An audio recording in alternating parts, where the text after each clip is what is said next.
إن الحمد لله نحمده ونستعينه ونستغفره ونعوذ بالله من شرور أنفسنا ومن سيئات أعمالنا من يهده الله فلا مضل له ومن يضلل فلا هادي له وأشهد أن لا إله إلا الله وحده لا شريك له وأشهد أن محمدًا عبده ورسوله يا أيها الذين آمنوا اتقوا الله حق تقاته ولا تموتن إلا وأنتم مسلمون يا أيها الناس اتقوا ربكم الذي خلقكم من نفس واحدة وخلق منها زوجها وبث منهما رجالا كثيرا ونساء واتقوا الله الذي تساءلون به والأرحام إن الله كان عليكم رقيبا يا أيها الذين آمنوا اتقوا الله وقولوا قولا سديدا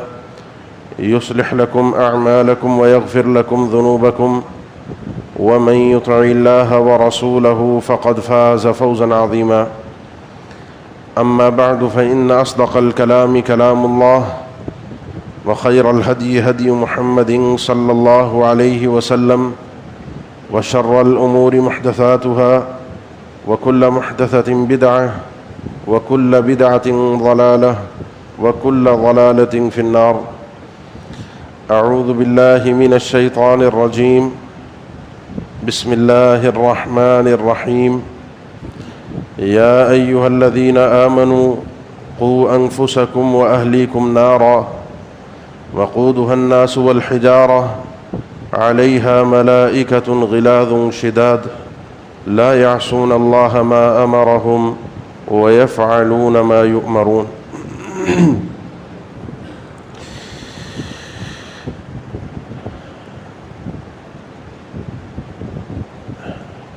یہ بابرکت مہینہ اللہ کی رحمتوں کا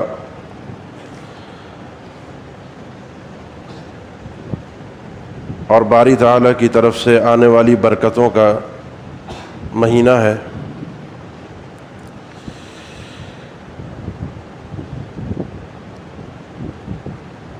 کامیاب آدمی وہ ہے جو اس مہینے کی رحمتوں اور برکتوں کو اللہ کو راضی کر کے سمیٹ سکے۔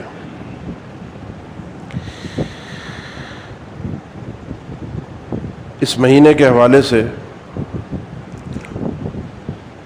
کرنے کے کام بہت سے ہیں، اور کامیاب وہی ہوتا ہے جو کچھ کرتا ہے۔ تصویف، امید، آرزو اور تمنا، ان چیزوں سے انسان نہ دنیا میں کامیاب ہوتا ہے نہ آخرت میں کامیاب ہوتا ہے۔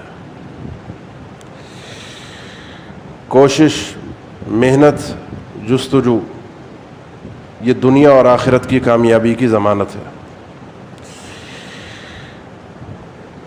اب سادے سے الفاظ میں اگر آپ جاننا چاہتے ہیں کہ اس مہینے کا فلسفہ کیا ہے، یا میں اپنا ایک نتیجہ یا ایک گول سیٹ کروں، یہ میرا مقصد ہے اس مہینے میں جسے میں نے حاصل کرنا ہے، تو سادے سے الفاظ میں اس مہینے کا مقصد ہم مسلمانوں کی نجات اور جہنم سے آزادی ہے۔ اسی لیے آپ دیکھتے ہیں یہ مشہور فرمان تقریباً اس مہینے آپ ہر خطبے میں سماعت فرماتے ہیں کہ وہ شخص برباد ہو، ناکام ہو، جس کو رمضان کا مہینہ مل جائے اور وہ اپنے آپ کو بخشوا نہ سکے۔ بعود یا رغیم انف رجل من ادرک رمضان فلم یغفر لہ، جبرائیل امین کی بد دعا تھی، اور امام کائنات محمد الرسول اللہ صلی اللہ علیہ وسلم کی اس پر آمین تھی۔ اسی لیے یہ حدیث تو سندن شدید ضعیف ہے کہ جس میں اس مہینے کی تقسیم 3 عشروں پر اس انداز میں کی گئی ہے کہ پہلا عشرہ رحمت ہے، دوسرا مغفرت ہے، اور تیسرا جہنم سے آزادی ہے۔ اور اس ضمن میں جو صحیح حدیث ہے وہ اللہ کے نبی صلی اللہ علیہ وسلم کا یہ فرمان ہے کہ اللہ تعالیٰ کے اس دن جہنم سے اس مہینے میں آزاد کرنے کی کوئی تعداد بندوں کے حساب سے نہیں ہے۔ للہ عتقاء من النار وذلک کل لیلہ، اللہ تعالیٰ اس مہینے ہر روز لوگوں کو جہنم سے آزاد کرتا ہے۔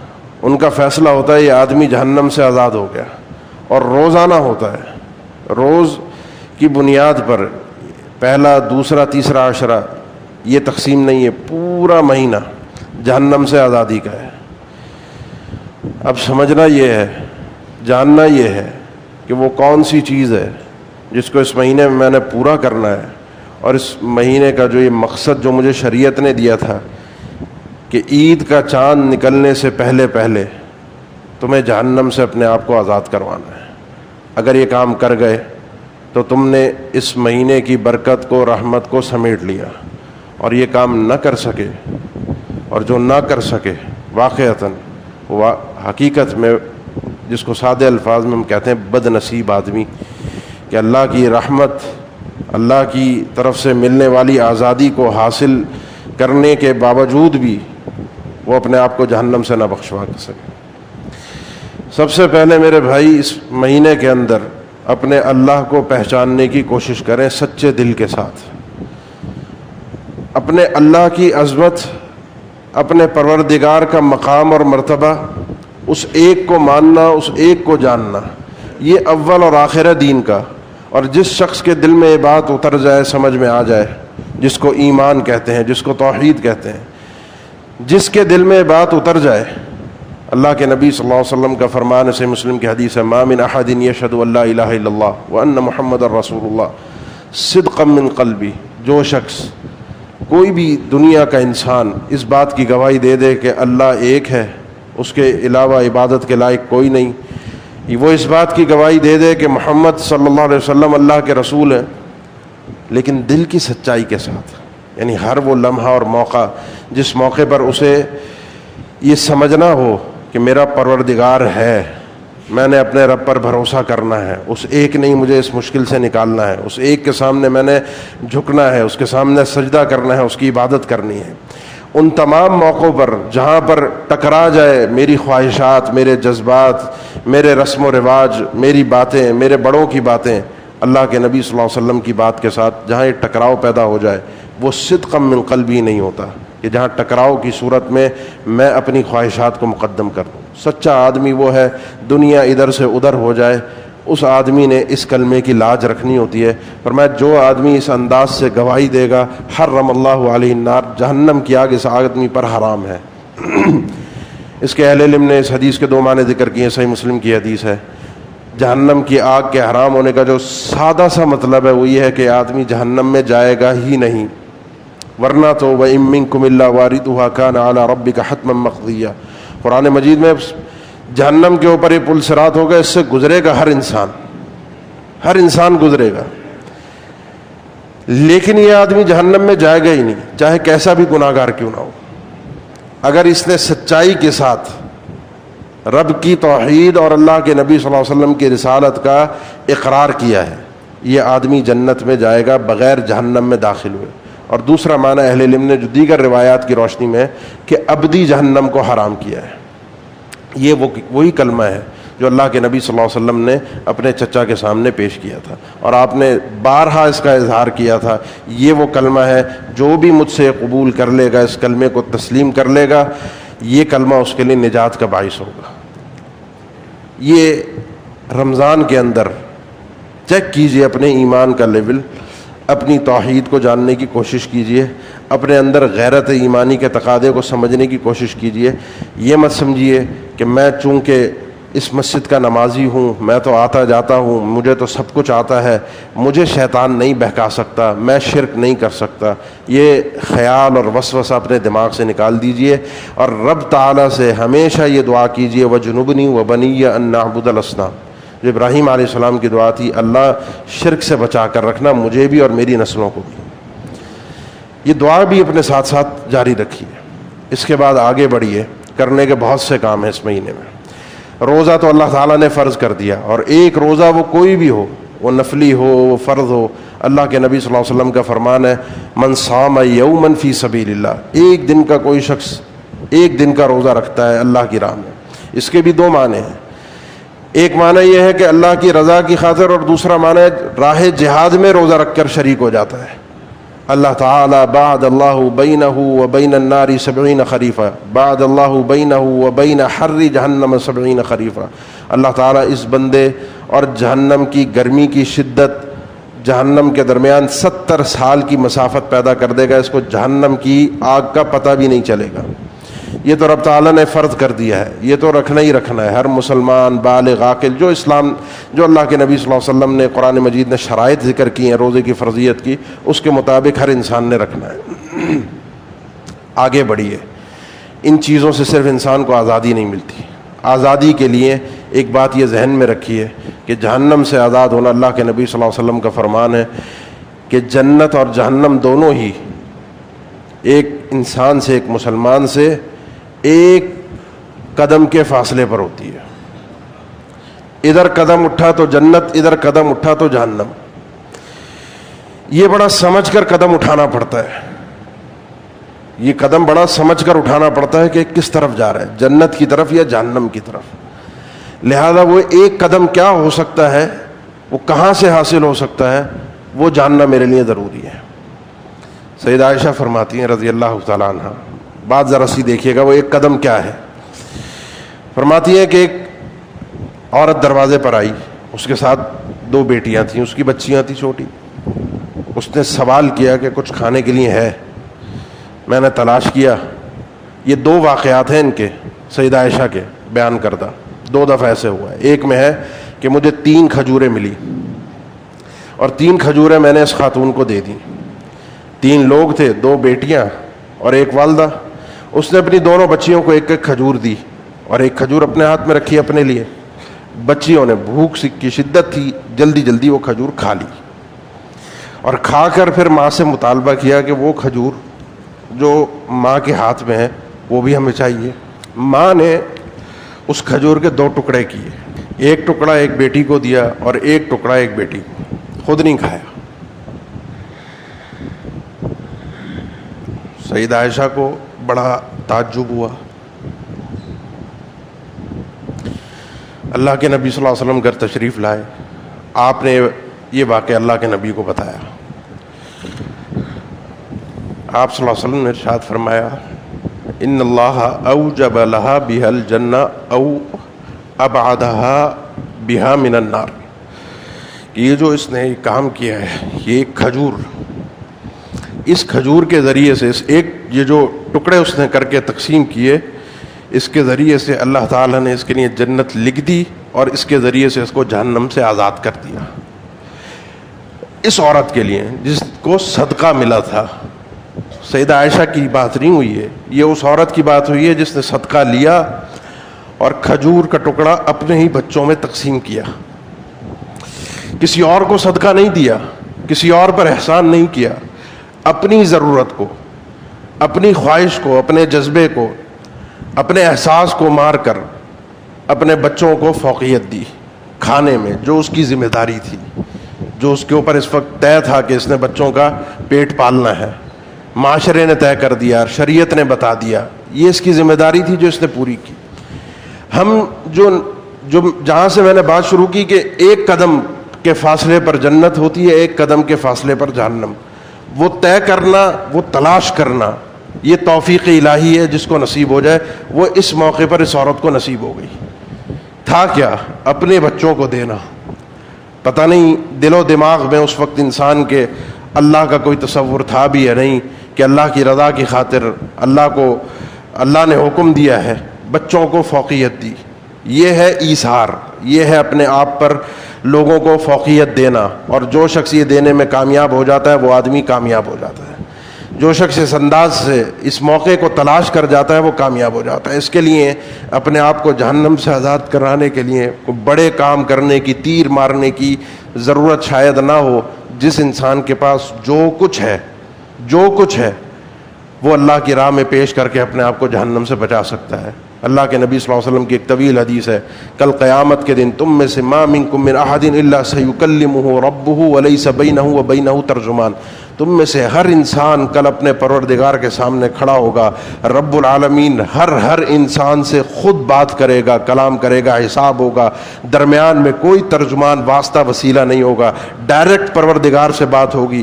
وہ اپنی دائیں جانب دیکھے گا، صرف اس کو اپنے کرتوت نظر آئیں گے. بائیں جانب دیکھے گا، اپنے اعمال نظر آئیں گے. سامنے جب دیکھے گا تو جہنم نظر آئے گی. اس کے سامنے جہنم کھڑی ہوگی، پروردگار سے حساب و کتاب ہو رہا ہوگا. فرمایا فاتقوا النار. اس موقع پر جہنم سے بچنے کی کوشش کرنا. کوشش اس وقت نہیں ہوگی، کوشش آج ہوگی. اور آپ نے اسی موقع پر فرمایا تھا فاتقوا النار ولو بشق تمرہ. اگر کھجور کا ایک ٹکڑا رب کی راہ میں خرچ کر کے بھی اپنے آپ کو بچا سکو تو اپنے آپ کو جہنم سے بچا لینا. حالانکہ کھجور کا ٹکڑا کوئی اہمیت اور اوقات ہمارے نزدیک اب نہیں رکھتا کہ اس کھجور کے ٹکڑے کی کوئی حیثیت ہو کہ جس کو ہم یہ سمجھتے ہوں کہ یہ جہنم سے بچنے کا ذریعہ بن سکتا ہے. یہ وہ موقع ہے، یہ وہ توفیق الہی ہے جو جس کو نصیب ہو جاتی ہے. فرمایا فَإِن لَّمْ يَجِدْ. یہ تو اس آدمی کے لیے تھا جس کے پاس یہ ہے، جس کے پاس زیادہ ہے وہ زیادہ سے. اگر یہ بھی نصیب نہ ہو، نہیں ہے کسی کے پاس ایک کھجور کا ٹکڑا خرچ کرنے کے لیے اپنے آپ کو جہنم سے بچوانے کے لیے، فَبِكَلِمَةٍ طَيِّبَةٍ. زبان تو اللہ نے دی ہے، بولنے کی صلاحیت دی ہے. دو اچھے بول کر، دو اچھی باتیں بول کر، اپنا لہجہ، اپنا انداز، اپنے بولنے کی گفتار کی جو نبراس جس کو کہتے ہیں، آواز، لہجہ، اسلوب، اس کو ہی تھام کر، اس کو ہی اچھا کر کے لوگوں سے اچھے انداز میں پیش آ کر بھی انسان اپنے آپ کو جہنم سے بچا سکتا ہے. یہ وہ راہیں ہوتی ہیں، یہ وہ راستے ہوتے ہیں، یہ وہ جگہ ہوتی ہیں جہاں سے انسان اپنے آپ کو جہنم سے آزاد کروانے کے لیے راستے تلاش کرتا ہے، جس کو سادے الفاظ میں کہتے ہیں بہانے تلاش کرتا ہے.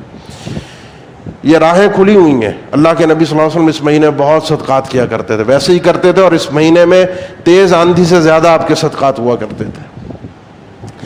مقصد زندگی یہی ہے کہ انسان اس دنیا سے جب رخصت ہو تو اسے جہنم سے آزادی کا پروانہ اسی وقت نظر آ جائے. جب فرشتے لینے کے لیے آئیں تو اسی وقت قرآن کی روشنی میں سلام علیکم طبتم یہ سلامتیاں پیش کی جائیں، وہ خوشخبریاں نظر آئیں، وہ فرشتے نظر آئیں، وہ مخلوق نظر آئے جو ایک اچھی جگہ پر میری روح کو لے جانے کے لیے آئی ہے.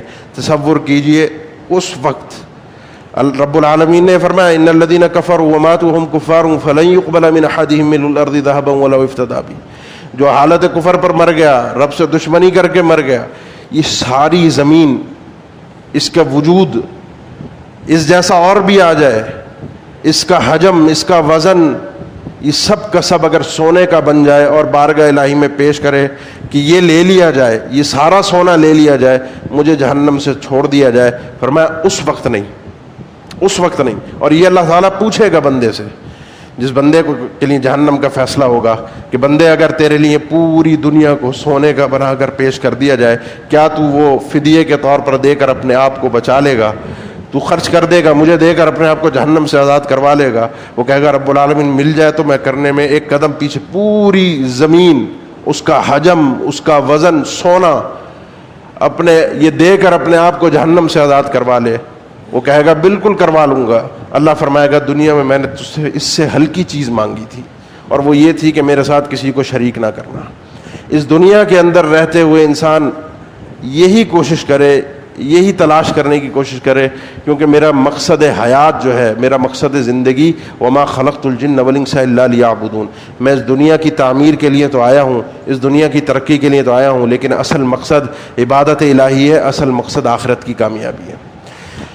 ان دنوں کے اندر ہم رات میں جاگتے بھی ہیں، ان دنوں کے اندر ہم عبادت بھی کرتے ہیں، ذوق شوق بھی ہوتا ہے، پروردگار کی یاد بھی ہوتی ہے.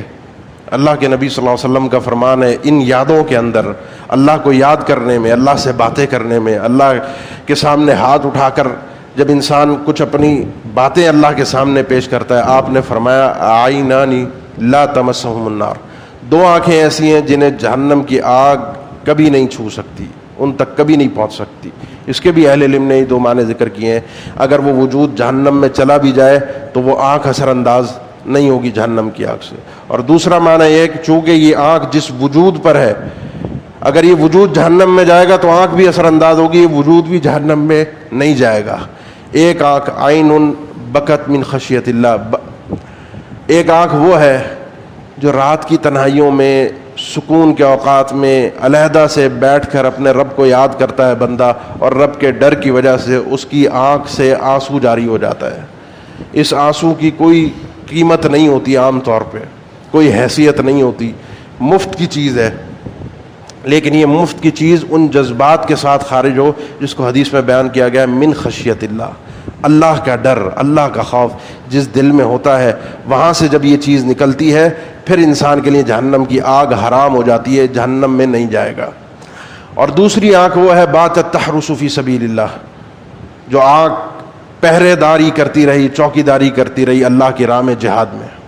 وہ آنکھ جاگتی رہی اپنے پروردگار کی خاطر، اور اس آنکھ نے جہاد میں شرکت کی، اس آنکھ نے اپنی نیند قربان کی. یہ آنکھ بھی جہنم میں نہیں جائے گی.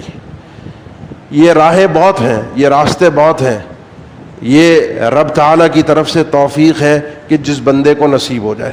مہینہ شروع ہوا ہے، آپ ہر سال جانتے ہیں یہ دن کتنی تیزی سے گزرتے ہیں، اور اب تو وقت کا ہمیں اندازہ ہی نہیں ہوتا کتنی تیزی کے ساتھ وقت گزرتا جا رہا ہے.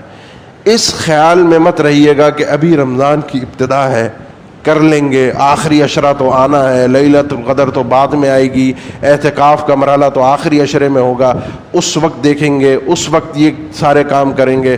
اس وقت ہو سکتا ہے اس وقت تک وہ وقت تو آئے اور میں نہ ہوں، ہو سکتا ہے وہ وقت تو آئے لیکن توفیق الہی نہ ہو سکتا ہے میرے اندر وہ ہمت نہ ہو سکتا ہے مجھے وہ کام کرنے کی اللہ کی طرف سے توفیق ہی نہ مل سکے. لہذا موقع ابھی ہے، ابھی اپنے آپ کو آپ نے اور میں نے کوشش کرنی ہے کہ جو مقصد ہے اس رمضان کا وہ میں حاصل کر سکوں، اس مقصد کے ذریعے سے اپنے آپ کو جہنم سے آزاد کروا سکوں. یا ایھا الذین آمنوا قوا انفسکم واہلیکم نارا، ایمان والو اپنے آپ کو بھی اور اپنے گھر والوں کو بھی جہنم کی آگ سے بچاؤ. اس آگ سے بچنا لازمی ہے، لازمی ہے، لازمی ہے. یہ مت سمجھیے کہ سہ لیں گے، برداشت کر لیں گے، ہو جائے گا، دیکھ لیں گے. اللہ غفور رحیم ہے، اللہ معاف کر دے گا. اللہ غفور رحیم ہے، اس میں کوئی شک کی بات نہیں ہے. لیکن یہ بات یاد رکھیے کہ اللہ غفور رحیم ان کے لیے ہے جو وہ کام کرتے ہیں جن کاموں کی وجہ سے اللہ کی مغفرت اور رحمت حاصل ہوتی ہے. آخری چیز جو اس رمضان کے اندر سارا دن ہوتی ہے، 30 روزے ہیں تو 30 دن، 29 ہیں تو 29 دن، سارا دن ہوتی ہے. اس حدیث کا مفہوم پہلے میں نے بھی شاید صحیح نہیں سمجھا، اور وہ حدیث یہ ہے، اصل حدیث یہ ہے کہ اللہ کے نبی صلی اللہ علیہ وسلم کا فرمان ہے، صائم جو ہوتا ہے، دعوت الصائم لا یرد حتی یفطر، روزے دار کی دعا کو افطار تک قبول کیا جاتا ہے یا افطار تک رد نہیں کیا جاتا. اس کا معنی میں بھی یہی سمجھتا رہا کہ یہ ہے افطاری کے وقت کی دعا. چند دن پہلے پڑھنے کا موقع ملا، جو عربی زبان کے اسلوب ہیں ان کے حساب سے ایک عالم نے بات سمجھائی کہ نہیں، اس کا معنی صرف افطار کا وقت نہیں ہے، یہ حتی غایہ کے لیے ہوتا ہے. روزے دار جب روزہ رکھتا ہے، جب تک افطار نہیں کرتا اس وقت تک اس کی دعا قبول ہوتی ہے. اس کا مطلب یہ ہے کہ پورا دن جب تک انسان روزے سے ہے، وہ پورا دن اس کے لیے دعا کا ہے اور پورا دن قبولیت کا ہے، پورا دن قبولیت کا ہے. تو یہ صرف افطار کے وقت وہ اپنی جگہ پر رہے گی، بات وہ اپنی جگہ پر اس کی فضیلت قائم رہے گی، لیکن پورا دن ہے. یہ 29 دن 30 دن بھی جو انسان اللہ کے سامنے ہاتھ اٹھا کر یہ نہ کہہ سکا کہ اللہ مجھے جہنم کی آگ سے محفوظ فرمائے، اللہ مجھے جنت میں داخلہ عطا فرما دے، اللہ ان اعمال صالحہ کی توفیق دے جو جنت میں داخل کر دیں، اے اللہ ان برے اعمال سے بچا جو جہنم سے مجھے جو جہنم میں لے جانے والے ہیں. جس انسان کے ہاتھ اللہ کے سامنے دن میں اٹھ کر بار بار اللہ سے التجا نہ کریں، کیونکہ اللہ کے نبی صلی اللہ علیہ وسلم کا فرمان ہے، جو شخص سچے دل کے ساتھ 3 دفعہ جہنم سے پناہ مانگ لیتا ہے، اللہ اس بندے کو جہنم سے آزاد کر دیتا ہے. یہ مواقع ہیں، گزر رہے ہیں، وقت آ رہا ہے، تیزی کے ساتھ گزر رہا ہے. ہم اپنے مسئلے مسائل لے کر بیٹھے ہوتے ہیں، اپنے معاملات ہوتے ہیں، کسی کے گھر کی مسائل، کسی کے گھر کے معاملات، کسی کے کاروبار کے معاملات، کسی کے لین دین کے معاملات، کسی کا کچھ، ہر شخص اپنا اپنا ایک رونا، ایک پریشانی، ایک معاملہ لے کر بیٹھا ہوتا ہے. اپنا ہم اور غم اس رمضان کے اندر ایک بنا لیجئے، اور وہ یہ ہے کہ یہ رمضان ختم نہ ہو اس سے پہلے میں جہنم سے آزاد ہو جاؤں. اقول قولی ھذا واستغفر اللہ لی ولکم وآخر دعوانا الحمد للہ رب العالمین.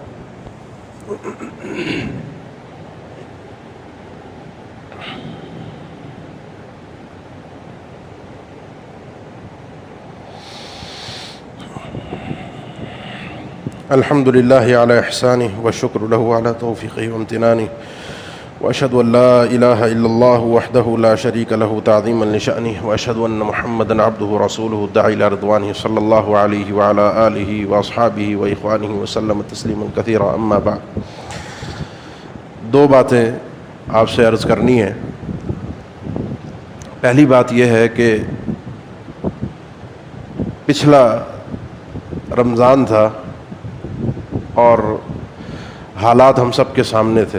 مجھے یاد ہے آپ کی اسی مسجد میں میرا جمعہ جب تھا پچھلے رمضان، تو رہائش حالانکہ زیادہ دور نہیں ہے، لیکن میں کس طریقے سے اس مسجد تک پہنچا تھا اور کیا حالات تھے، کسواں روزہ تھا. اللہ کی توفیق اور مہربانی ہے کہ حالانکہ بیماری کی شدت وہ نہیں ہے جو اس طرح کی حالات پچھلے سال نہیں تھے جو اب ہیں. اب شدت زیادہ ہے. ایک بیماری اپنا وجود تو رکھتی ہے، اب اس کو ہم کوئی یہودی سازش کہیں، اس کو کچھ بھی کہیں، یہ وہ لوگ جانتے ہیں جن سے بیماری ہو کر گزری ہے، جنہوں نے اس بیماری کی شدت کو محسوس کیا ہے، وہ جانتے ہیں بیماری کیا ہے. یہ ایک اپنی جگہ پر حقیقت ہے.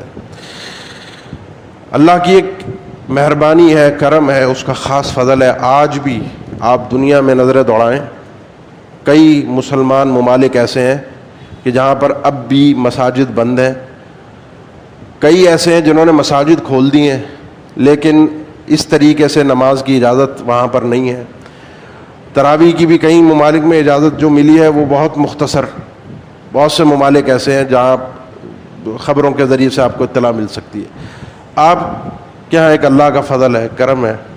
اللہ نے ان مساجد کو آباد کرنے کی ہمیں توفیق ہے. یقین جانے یہ صرف توفیق الہی ہے، اللہ کا خاص فضل و کرم ہے. یہاں اس ملک میں جو کئی لوگ باہر دوسرے ملکوں سے آئے ہیں اس دوران، ان سے پوچھیے ان کے ممالک کی کیا حالات ہیں، کیا معاملات ہیں. اللہ کا ہم پر خاص فضل ہے. ہمارا اپنا کوئی ہم نے کوئی بہت بڑے کارنامے سر انجام نہیں دیے کہ جس کی وجہ سے اللہ نے کوئی ہمیں اپنی رحمت اور فضل سے نوازا. یہ اللہ کی طرف سے خاص فضل ہے. اس فضل کا احترام کریں، اور جو حکومت کی طرف سے ہمیں گائیڈ لائن دی گئی ہے اس کو بھی ایک طرح سے اپنائیں، جس حد تک اپنایا جا سکتا ہے، جہاں تک ہم اس کو پورا کر سکتے ہیں، تاکہ کم از کم جو مساجد کھلی ہیں، جہاں کہیں عبادات ہو رہی ہیں، آپ کو پتہ ہے کہیں پر بھی پہنچ کر اس مسجد کو بند کرنا، سیل کرنا بہت آسان ہے.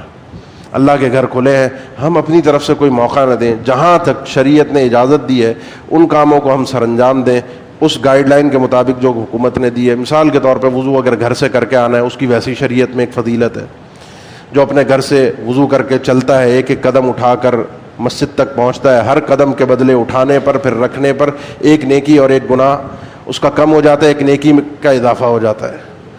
اسی طریقے سے مسجد کے اندر آنا، پھر بعد میں یہ پہلے کی سنتیں وہ ویسے ہی اللہ کے نبی صلی اللہ علیہ وسلم کا عمومی طریقہ تھا گھر میں ادا کرنا. تو بہت ساری چیزیں ایسی ہیں جنہیں ہم اپنا سکتے ہیں، جنہیں ہم کر سکتے ہیں، انہیں کرنے کی کوشش کریں، تاکہ اس کے دو فائدے ہیں. ایک تو یہ ہے کہ یہ اللہ کا فضل جو ملا ہے اس کو کوئی روک نہ سکے، اس کو کوئی چھیننے کی کوشش نہ کرے. اور دوسرا یہ ہے کہ اس بیماری کی جو ایک حقیقت ہے اس سے ہم متاثر نہ ہو. اللہ ہم سب کو اس بیماری سے محفوظ رکھے. اللہ تعالیٰ اس ملک سے، عالم اسلام سے، پوری دنیا سے بیماری، اس وبا کا خاتمہ فرمائے. امن و امان اور سلامتی والی ہمیں زندگی، عافیت والی زندگی نصیب فرمائے. اللہ تعالیٰ دونوں جہان میں ہم مسلمانوں کو کامیاب فرمائے.